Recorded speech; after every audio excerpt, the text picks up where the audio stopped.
Hello, we're going to go over some problems with the piggybacks.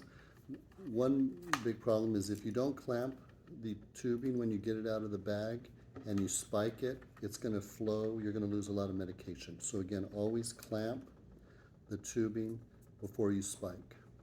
Okay.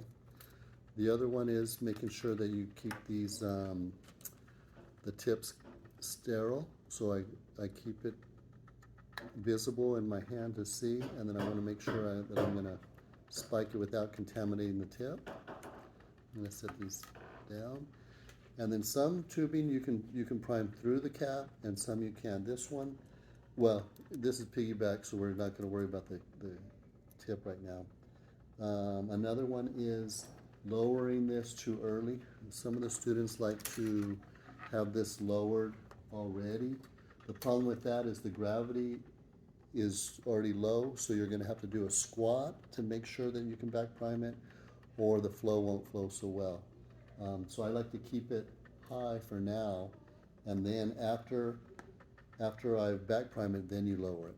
The other part is if this doesn't have a green sterilizing kit tip, then you're going to go ahead and use alcohol. So make sure you clean that before. Okay. And then now that it's clean, you can remove the tip to the primary or secondary and hook it in there. Another problem that I've seen students do is they hold the bag upside down when they're back priming. What this does, you're going to get the air out, but then it's going to actually come in the chamber and overfill the bag. And we're going to go ahead and demonstrate that. So we're going to back prime, and all the air's coming out, but now it's filling the chamber, and sometimes it overinflates or overfills the bag. The other problem is that after you filled it, when you're going to flip it over, I'm going to go ahead and clamp that. You're going to flip it over, and sometimes an air bubble will sit there.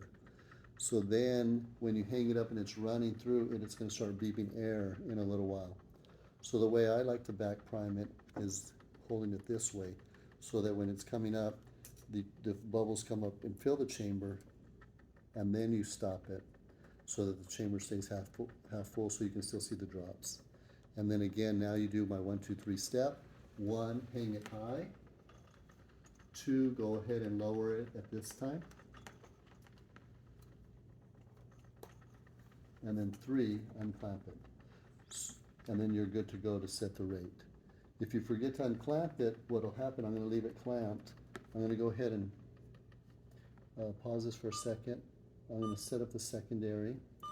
We're going to run it in an hour.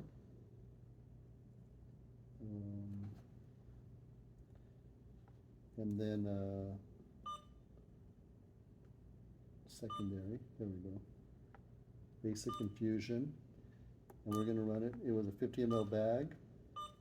Volume to be infused 60 with to count the tubing, and then we'll hit start. But what happens, the machine's going to run correctly at the rate that you set it, but I left the clamp on. So now it's not going to drip from this chamber, it's going to actually start pulling from here. So you're going to walk away from your patient, come back in an hour, ask them how the medication's been doing, and you're going to have a full bag. So always, before you walk away from the patient, make sure that you unclamp it and verify that the drips are coming from the piggyback.